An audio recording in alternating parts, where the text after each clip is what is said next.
Good morning students. Today is 29th April and we are going to read about property of rational numbers, in which we are going to discuss about distributive law. You have to write the answer of exercise 1.1 question number 2b, but in your book it is not described. Therefore, I am going to clear it. Distributive law है क्या? Mathematics में क्या होता है? Multiplication और addition को अगर हम लोग रेशनल नंबर में अगर हमारा जो है क्या है मल्टीप्लिकेशन और एडिशन इस सिंबॉलिकली इस रूप में है, तो इसको जो है हम लोग इस रूप से हम लोग इसको सॉल्व कर सकते हैं। आप लोग बहुत पहले एक सिंपल सा एक और एग्जांपल रख देते हैं। जैसे अगर मान लीजिए आप लोगों का रहता x into y plus z, तो इसका सॉल्यूशन क्या होगा? X y plus x z. अगर हम लोग एग्जांपल के रूप में पहले इसको देख लेते हैं, हम लोग x is equal to 2, y is equal to 3 and z is equal to 5. What will be the result?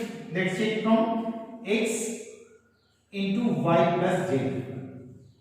देखते हैं 2 into 3 plus 5.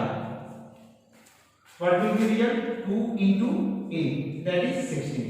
This is the of the value of LHS, left hand side. Now we check this xy plus xz, that means 2 into 3 plus 2 into z5, that means 6 plus 10 is equal to 6. That means LHS is equal to RHS. इस example को हम थोड़ा सा जो है आप लोगों को सरल करते हुए समझाते हैं। अगर मान लीजिए a बाई b की जगह हम लोग x ले लेते हैं, c बाई d की जगह पे y और e बाई f की जगह z, तो हमारे बुक के अनुसार क्या हो जाएगा? a by b into c by d। यहाँ पे हम लोग क्या किए? c बाई d की जगह y ले लिए, तो x इंटू y, यहाँ पे x इंटू y, फिर प्लस का साइन हो जाएगा, फिर x को z से मल्टीप्लाई करेंगे। दोनों तरफ का जो वैल्यू है सेम होगा, उसको चेक कर लेते हैं। हम लोग x को 2 मान लेते हैं, y को 3 और z को 5। यहाँ x into y plus z, x की जगह पे 2 दे दिए, इंटू का साइन, y की जगह पे 3 और z के प्लेस पे क्या रखते हैं? 5। सॉल्व करते हैं।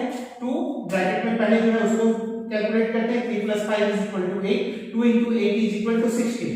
और राइट हैंड साइड का हम लोग जो है देखते हैं xy प्लस xz, यानी 2 × 3 plus 2 × 5, 2 × 3 = 6 and 2 × 5 = 10। 6 plus 10 is equal to 16. That means both are equal. That means और ये given equation is will be true. तो डिस्ट्रीब्यूटिव लॉ में हम लोगों को क्या किया गया है? इसी तरह से जो है हम लोगों को जो है,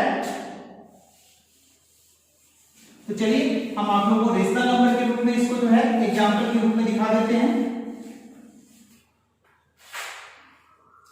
यहां पे हम लोग क्या करते हैं? सबसे पहले late a is equal to 1, b is equal to c, फिर 2, c is equal to 3, d is equal to 5, f is equal to 7, g is equal to 11। Check करते हैं क्या होता है। a by b means 1/2, left hand side हम direct value put करके लिखना है, into c by d, that means 3/5 plus e by f,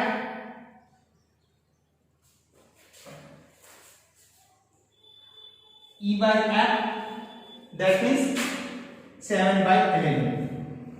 What will be answer? 1/2 into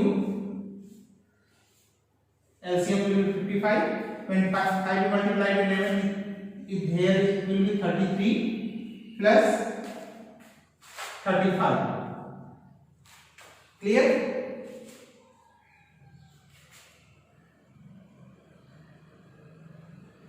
therefore 1/2 into 5 3 जा 8 3 3 जा 6, here is 55 to 34 by 55. Now from right hand side,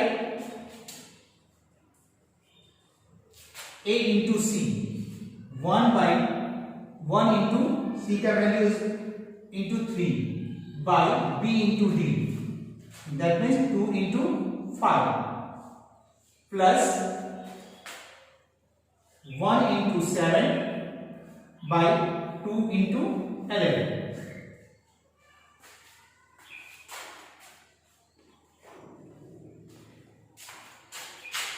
One into 3 by 10 into 7 by 20. Oh, sorry, 7 by 22. Now gets LCM.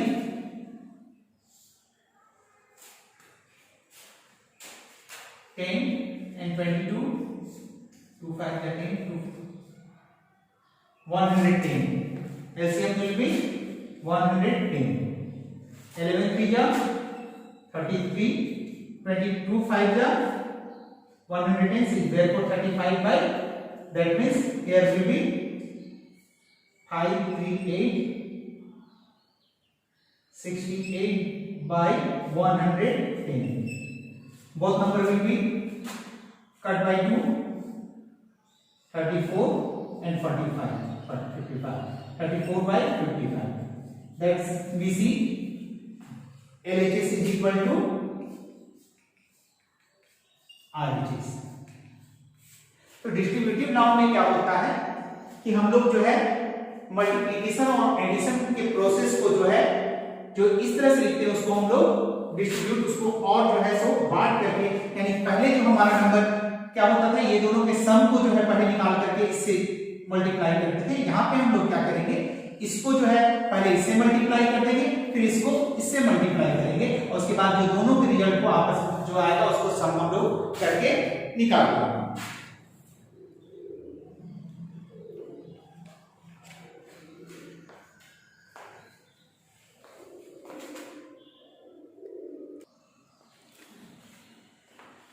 तो हम लोगों ने properties of rational numbers cover कर लिया, हम लोगों का कंप्लीट हो गया। हम लोगों ने 6 प्रॉपर्टीज के बारे में जो है पढ़ लिया था। सबसे पहला प्रॉपर्टी हम लोग फिर से एक बार थोड़ा सा रिकॉल कर लेते हैं। आप लोग जो है सबसे पहला जो था वो कम्यूटेटिव प्रॉपर्टी था, दूसरा था हमारा पहला क्लोजर प्रॉपर्टी था, दूसरा कम्यूटेटिव था, तीसरा एसोसिएटेड था, फोर्थ आइडेंटिटी प्रॉपर्टी था, फिर इनवर्स प्रॉपर्टी और सिक्स्थ हम लोगों ने आज किया डिस्ट्रीब्यूटिव प्रॉपर्टी। अब हम लोग पता करेंगे numbers between two rational number, दो रेशनल नंबर के बीच में कौन सा नंबर आता है। एक क्वेश्चन मैं आप लोगों से पूछता हूं, क्या there is any natural number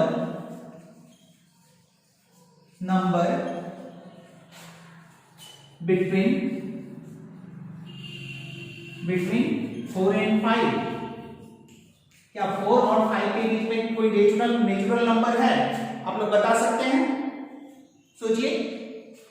सबसे पहले याद कीजिए डिफिनेशन क्या है। काउंटिंग नंबर्स को हम लोग कहते हैं नेचुरल नंबर। तो 4 और 5 के बीच में कोई नेचुरल नंबर है, कोई काउंटिंग नंबर है? नहीं, क्योंकि 4 के जस्ट बाद आपका 5 आता है जब हम लोग काउंट करते हैं। तो कोई आपका जो है नेचुरल नंबर नहीं है। लेकिन जब बात होगी रेशनल नंबर की, अगर यहां पर नेचुरल की जगह अगर आपका रेशनल नंबर रहता तो क्या होता?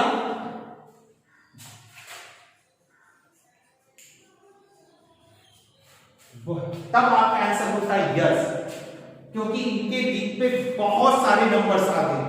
4.1, 4.2, 4.3, 4.4, 4.5, 4.6 इस तरह करके आप जो है सोचा दें। अगर मान लीजिए 4.1 और 4.2 के बीच में भी तो 4.11, 4.12, 4.13 इस तरह करते हुए बहुत सारे नंबर आ जाएंगे। मतलब रेशनल नंबर जो है 4 और 5 के बीच में हम लोग काउंट कर नहीं सकते, काउंटलेस नंबर जो है सो आएंगे। तो अब यदि हम लोग उससे एग्जाम में कोई क्वेश्चन आए कि right 3 rational number between 4 and 5। तो इस तरह से जब निकालना रहेगा तो हम लोग कैसे करेंगे? तो इसका 2-3 मेथड है जिसके जरिए हम लोग जो है निकाल सकते हैं। तो सबसे पहले हम लोग बात करते हैं फर्स्ट मेथड का।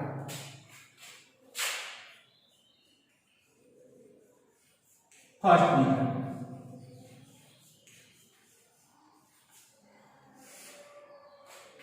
यदि हमारा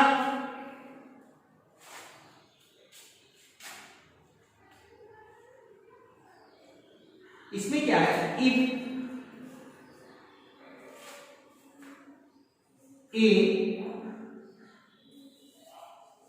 A and B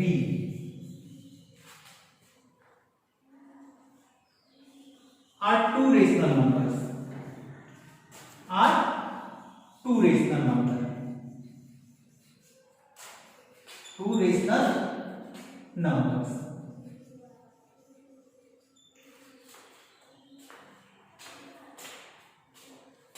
where A is less than B, then 1/2 into A plus B is a rational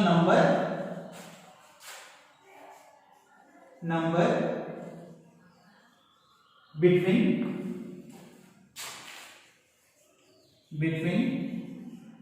A and B।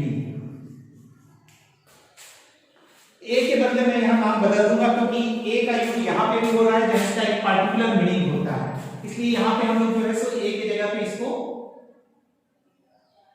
सी कर देते हैं। जहां जाए ये हो गया सी, यहां पे भी हो गया आपका सी, और यहां पे भी हम लोग जो है सी कर देते हैं। अगर सी और बी हमारा दो रेशनल नंबर है तो उसके बीच का जो रेशनल नंबर होगा वो सी प्लस बी का हाफ होगा। जैसे अगर मान लीजिए हम लोग को निकालना है find a rational number between 4 and 5। Ready? तो आंसर क्या होगा? Half into 4 plus 5, that is half into 9, that means 4.5। This is the rational number which comes between 4 and 5। Let's, अब यदि मान लीजिए यही क्वेश्चन हम लोगों को जो है सो आए कि हम लोगों को कहा गया कि 3, यहां पे तो मैंने आप लोगों को एक नंबर निकाला था, अब पूछा जाए आप लोगों को क्वेश्चन, अब यहां पे आ जाए नेक्स्ट क्वेश्चन, फाइंड 3 रेशनल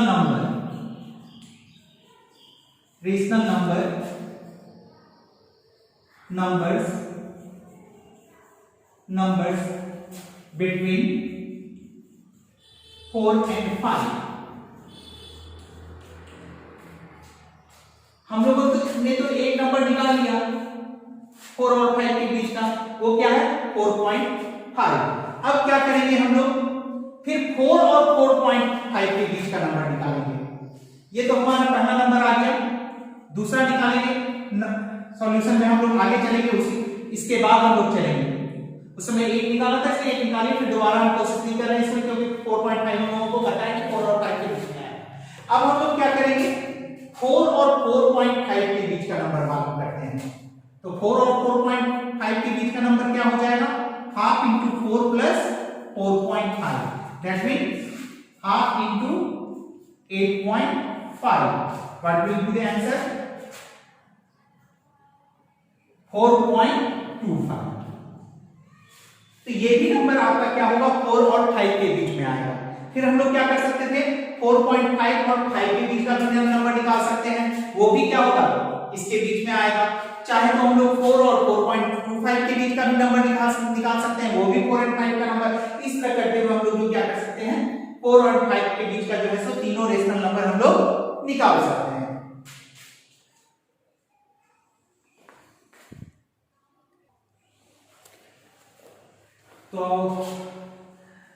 आज के लिए मैं यहीं पे फिनिश कर रहा हूं। आप लोगों को होमवर्क मैंने दे दिया है, आप लोग नोट कर लें।